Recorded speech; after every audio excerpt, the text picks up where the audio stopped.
Welcome back. In today's session, I am going to show you how to conduct product research using brand analytics. So let's begin today's session.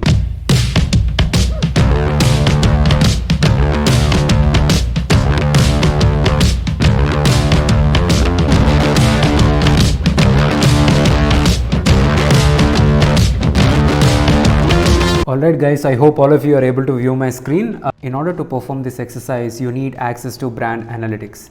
Now within brand analytics, you have something called as search analytics. Now when you select search analytics, you get to see something called as top search terms. So I've selected top search terms, and after selecting top search terms, this is exactly what I get to see. Now I get to see my top most search queries. Along with that, I also get to see the search frequency rank. Now search frequency rank is not same as search volume, however it is inversely proportional. To make it very simple, it's just like your BSR, lower the BSR, higher the sales. Likewise, lower the search frequency rank, higher the demand on these search phrases or these search terms. Well, along with that, I also get to see the top click brands. I get to view the top click categories, and then I also get to see the top most click product, top second most click product, and also the top third most click product details. Now what all information is available here, right? For example, you get to see what is the top most click ASIN, title, its click share, and also its conversion share. Now let's also try to understand what is this click share and what is this conversion share. Let's say on a particular search phrase you have got a search volume of 100, right? Now you know the traffic, right? So 100 people are visiting or searching for that particular search term, and let's say you have got a click share of 10%, which means 10% of that 100 is actually clicking your listing. So 10% of your 100, which is 10, so you are saying 100 people are searching, but only 10 people are clicking your listing. And then comes the concept of conversion share, which says, let's assume that your conversion share is 10%, which means 10% of 10, which is 1, only 1 is buying. So basically the concept is that when you have 100 people searching, in this example 10 people are clicking the product listing, however only 1 is purchasing your product. So this is how the click share and conversion share works. So you get to see these numbers for all three products, right? Your top most click product, top second most click product, and then the top third most click product. Now at this point in time, we are here to perform product research or keyword research. Now what is our job? Our job is to make sure to look for keyword phrases where there is a lot of demand and there is also a lot of growth, right? If that is a perspective, then we need to export couple of data points. Now firstly what I'll do is I'll come here, I'll scroll down, and then what I'll do, I'll select a specific timeline. Now at this point in time, I want to extract the data points for last 3 months, right? So I'll choose monthly timeline, and I'll select year, and I'll select August, right? And then I'll hit apply. When I hit apply, I'll be able to generate or download a data set, right? Now that will be my first file. Like this, I'll select the data for July and also June.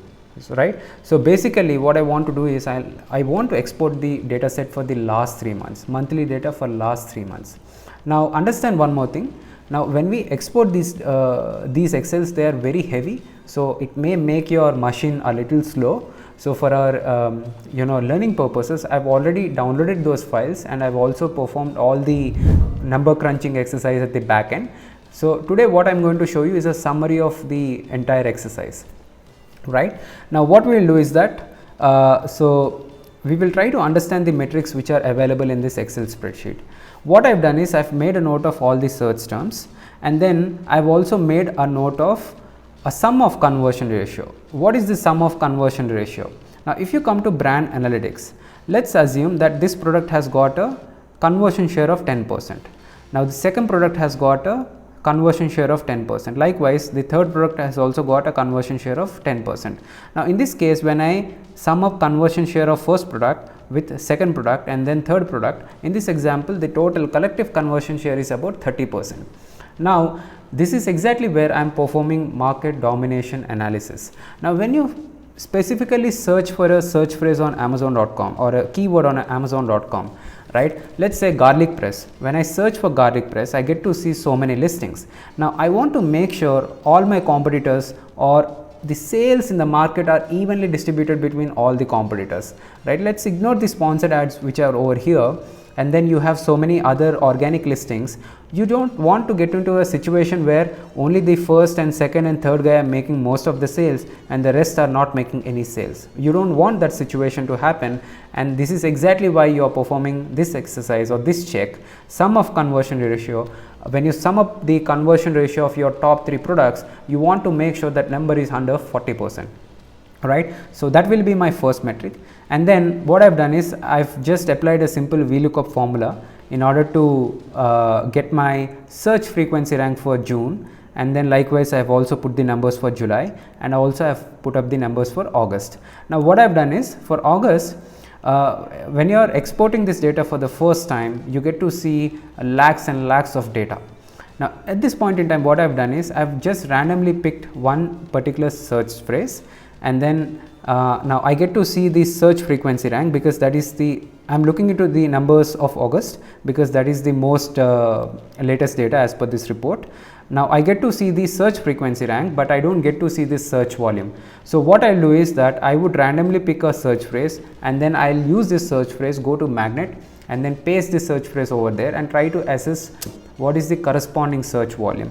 Right. Let's assume that for this particular search phrase, this search volume as per Magnet is 10k, then I know whichever keyword is coming or is appearing after this particular search phrase, they have got much lower search volume. In this manner, I was able to define my threshold, as in if I want to do my product research or keyword research, what is my lower threshold? I want to look for keyword phrases where there is a minimum of 10k searches per month or minimum of 5k searches per month.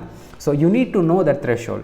Once you know that threshold, you need to just try to correlate with the search frequency ranks that are in here, right? I may not be interested in keywords where the search volume is under 10k. If that is the case, I can ignore the remaining keywords and I would continue my study with the available keywords, right? It's very important that you check the percentage change. Now for example, if you look into this particular search phrase, in June you have got 78 searches, in July you have got 5626 searches, whereas in August you have got 23,191 searches. So it is like a huge jump in search volume, almost 29,632%. So I want to look into the percentage change and also change in terms of numbers. So these are one of the metrics that I would evaluate. I am at this point in time, I am looking for keyword phrases where the growth is at least 100%, and I have applied that filter, and by applying that filter I get to see search phrases where the indicative search volume is greater than 15,000 or 10,000, and then the growth is at least 100% growth, right? And then after calculating my percentage change, I also want to understand, I want to look for long tail keywords. So what I have done is I try to apply a simple Excel formula and try to understand how many words are there in these keyword phrases, right? So and then after calculating my long tails, I have also applied a filter. I want to look at phrases where I have a minimum of 4 words, and after performing this exercise, and then I have also tried to understand whether this growth is that a steady growth or a consistent growth, inconsistent growth. Do I see any any risks? Let's say if there is a particular search phrase, you have 0 search volume in June, and then you have in July you have so much of search volume, and August you have 0 search volume, then you are not sure, right? That is suspicious. Now likewise you get to see cases where there is a consistent decline in search volume, right? You may also get to see cases where there is a consistent growth in search volume. Ideally you need to look for keywords where there is consistent growth, right? So that is what I have indicated here, right? For example, I may say there is steady growth, or there is inconsistent growth, or there is like decline in growth. Now after performing this check, I would also apply one last check, which is I want to try to understand the intent. Category, a shopping category, or is it a browsing category? Why I am saying this is, in a shopping category you get to see so many long tails, and it becomes so much easier for you to launch your product, rank them up. It is much faster.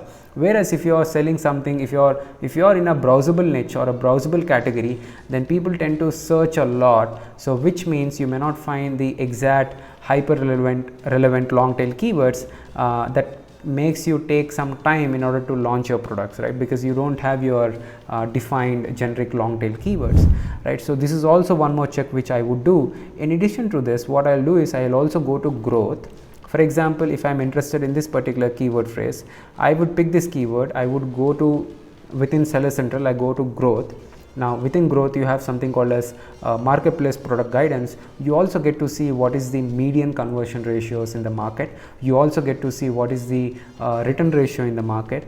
Moreover, you can also pick this keyword phrase, go to product opportunity explorer. You can also get to see the conversion ratios of this particular niche in the market, and in this way you are going to make the most use of brand analytics in order to arrive at keyword phrases or search terms where there is a lot of demand, lot of growth, consistent growth, a good conversion ratio, lesser amount of return ratio, and also a scope for you to differentiate and launch products. So in this manner you are going to find a winning product on Amazon.com. I hope this session is very interesting and you learned something new. If that is the case, I request you to share this video with your friends and also subscribe to my channel. Have a great day ahead, guys. Thank you. Goodbye.